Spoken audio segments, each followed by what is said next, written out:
Hello everyone, welcome to this video training about facilitation. Facilitation is one of the most underrated leadership skills, but it might as well be one of the most important ones. By the end of this training, you'll learn not only why facilitation is the ultimate effectiveness skill, but you'll learn a few facilitation ideas and techniques in order to get your facilitation journey started. Now, I want you to think back this week or this month on that meeting that you thought it was a complete waste of time. The person who called the meeting was not prepared at all. Maybe they asked some questions and some graphs were shown, but there was no real discussion. Maybe only one or two people were talking and sometimes over each other. And you were thinking, why am I even here? Then learning facilitation will remove this kind of meetings from your calendar, not only making your team super effective, but also having fun at the same time. So let's get started. At its core, facilitation is the act of making something easier. The facilitator plans, designs, and intervenes in the group when necessary, not to take control, but when she notices that the discussions are not serving the purpose anymore, steering the conversation back to the best possible outcome. So how do you get started? A lot of facilitators can start using the 7 Ps of Facilitation framework. So what's this all about?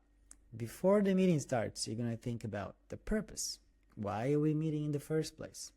The product. What is the expected output? It'll be a report, a decision being made, better alignment. So define the product before we start. People. Who should be in the room? And sometimes even more importantly, who should not be in the room? Process. What activities will move us forward?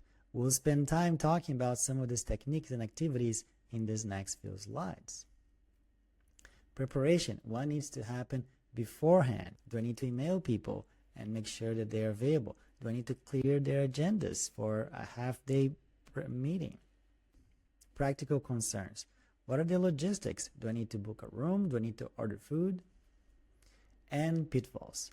Think ahead what can go wrong and how do you prepare for those. So thinking about these beforehand, you're going to start a meeting way better than most people that start meetings. Before showing you some of the tools today, I'd like you to introduce 3 variables you have to think about when choosing these tools. They are time, knowledge, and ownership. Time. The question is simple. How much time do you have with the group? Then you can plan your activity accordingly. If it's a short amount of time, then a presentation-led activity or a synthesis might be more appropriate. If you have a little more time, maybe some Socratic methodology will be appropriate. And when you go to knowledge, I want to introduce also the fact that all these variables are combined. So when you think about the second factor, which is knowledge, how knowledgeable are the group about the topic? If they have a high amount of knowledge, then you can go to a more discussion-based activity or co-creation, co-design, which in turn will take more time in order to achieve those things. But this is when we introduce the third variable, ownership. If they help co-design and spend more time in that problem, they'll have more ownership of the solution being proposed. On the other hand, if the ownership of the solution is not as important in that case, you can then choose another type of activity that you can run in a faster way because you don't need them to own the answer. So when you're thinking about building your facilitator's toolbox, you're going to start learning a lot of activities and facilitation tools. I'd like to introduce this concept of Shu Ha Ri, which can be your path to the mastery of the craft of facilitation. And this concept starts with saying, and like everybody starts at the beginner level, first you learn these activities, you learn the rules, you follow them. You use the formats that are already being tested and documented. As you progress, you start breaking a few rules, you blend techniques, and you start trying new things because now you start getting good in the facilitation journey. And at the end, you eventually start making your own tools, innovating based on all the experience that you have in mind, based on all the experience that you accumulated so far. And the last thing about facilitation is that you have to have in mind what is the psychological safety of the team and how much inclusion do they feel in that discussions. Because in a lot of meetings, usually the loudest voices win. And this is where a good facilitator will manage that, will facilitate the discussions so that that doesn't happen. But even before getting to that point, do people feel safe in raising their hand and saying, I don't agree with this, I have another opinion? So a good facilitator will also be working in creating psychological safety for their team even before getting to that meeting. And of course, during the meeting, be in mind who are the introverts and the extroverts in the group. You don't want the introverts to not feel included, and you don't want the extroverts to just be talking all the time. So you need to facilitate the discussions so that everybody can share their voice so you can arrive at the best possible outcome. All right. So now I want to start introducing you a few facilitation tools so that you can get started even on your next meeting. First one I want to introduce you is called 1, 2, for all. It's a very simple one, but it's great to ensure everybody's voice is heard even in large groups. So let's say you want people to brainstorm an idea. Then what you do first, you ask individuals to think quietly first, writing down ideas. Then you pair them and have them share their ideas with pairs, and in a way select one of the ideas to move forward or combine their ideas together to move to the next stage, which is where pairs combine into groups of 4. And they do the same. They discuss and share ideas and combine in a unified idea to then share their idea for the rest of the group. So other groups of 5 will also be sharing, and then you can apply a voting strategy in order to choose a methodology, choose an idea to continue discussing. A second activity I want to introduce you is called the Fishbowl. This is an alternative for when you can do breakout discussions and have people separately discussing the same or different topics.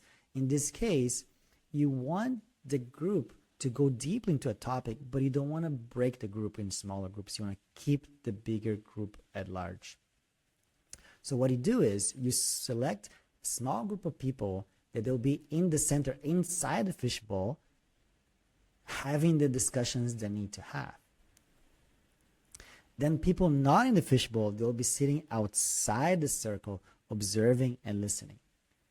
And here they have 2 ways that you can choose in how the people outside the fishbowl can participate in the discussions. First is that people outside could choose themselves to rotate inside the fishbowl to share a perspective that they have by, for example, tapping someone's shoulder, and then the person in the fishbowl leaves and the other comes in. Or the people outside send messages to the inside by writing on a piece of paper and giving a question or an idea to the person already inside. So this is an example of how it could look like. In this case, there's 5 people in the fishbowl, and the others are witnessing, observing, listening, and if they want, they can participate in these 2 different ways.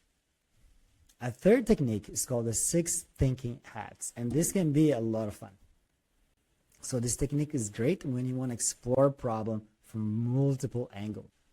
And the angles are defined by the hat that you're wearing. So if you're wearing a white hat, you'll be discussing the facts and the facts only about a certain problem. The red hat, you'll be talking about the feelings, about the feelings that the problem generates when you think about them. The black hat will think about the risks associated with that problem. The yellow hat will talk about the optimist, the good things about if we solve the problem. The green hat will be the creative ideas, throwing things out there. And the blue hat will just manage the process around. So if you have physical hats, this discussion can be even more fun. So you give the hats around and you spend some time going over each person wearing the hat and them embodying this certain aspect of the problem. After a few minutes, you can exchange hats so you can have different ideas as well. And these are the examples of the hats. All right, the next one is 2510 crowdsourcing. So this is a great tool if you want to generate a lot of ideas really fast with a lot of people involved.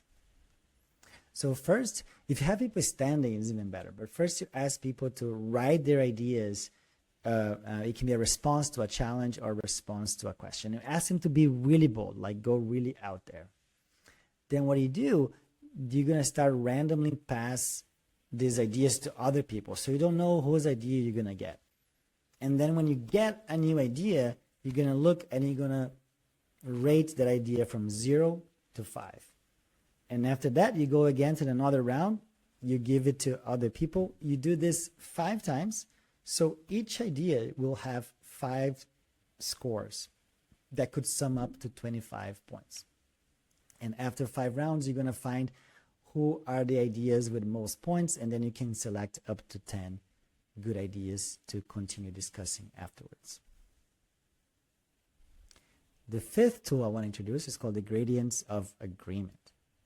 So it's a great decision-making tool that lets people express how much they support a proposal. So this is not a black and white decision. This is not about building consensus. Because let's be honest, building consensus can be tiring, very time-consuming, and a lot of times you have to make adjustments to the original idea, have to make sacrifices to the idea you had in order to get everybody on board. But most of the time, you don't need consensus. And this tool shows how you can do that. So before making a decision, you ask the people in the discussion to rate how they, what is the rate for the current proposal. So using the answers they provide, you can make a better decision. Let me show you the gradients that this tool proposes. If you vote number 1, you really like it, you are on board with that idea. Number 2, very similar to number 1, but you don't think it's perfect, but it's good enough for you to continue with the proposal. The 3rd one, yeah, you don't really like it, but you can live with it. You're going to say yes. If you say 4, the issue doesn't affect you at all, and you feel that you should not be voting on this proposal. 5 means I need more discussion. I don't have enough information yet to make a vote. 6 is this is not great. I do not like it at all, but I do not want to hold up the group. So I will go with whatever the group decides. Number 7 is that you don't like it, but this time you're saying that you don't want to be part of it. Like if you decide to choose this proposal, don't count me in. I don't want to be involved with it. And number 8 is one step further that says, not only I don't like this proposal, I will try to convince you all to not continue with this proposal. If you have a veto power, then you can just veto right away. So let's say you made a proposal to the team, you discussed a little bit, and now you want to see where the team is. So you ask for a quick vote. Let's see now that you have, no one said 1, you have a few 2s and 3s, but you have some 5s and 6 and maybe a 7 or an 8 even.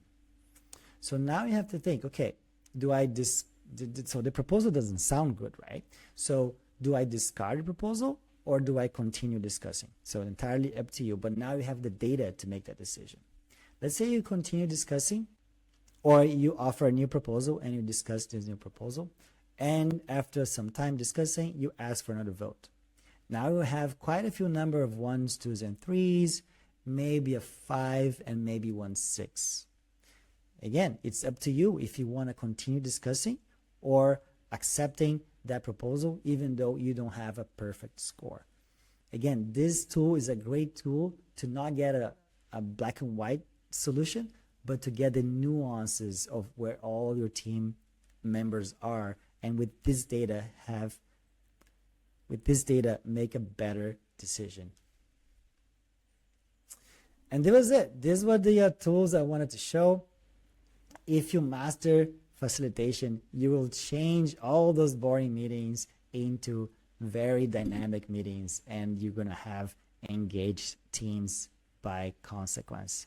3 things to keep in mind is the process you have as a facilitator to design the experience of the meeting so that your team members can have a good experience and arrive at a optimal solution. Tools, grow your tools, learn more facilitation tools. There are hundreds out there. And of course, include all voices in the discussion, creating a psychological safe environment for your people. In summary, facilitation empowers people to think better, to act better together, and to make better decisions. It's not about controlling the room, it's about creating a space where this magic can happen. Great leaders are great facilitators, and now you can too. Thank you so much for listening, and I'll see you next time.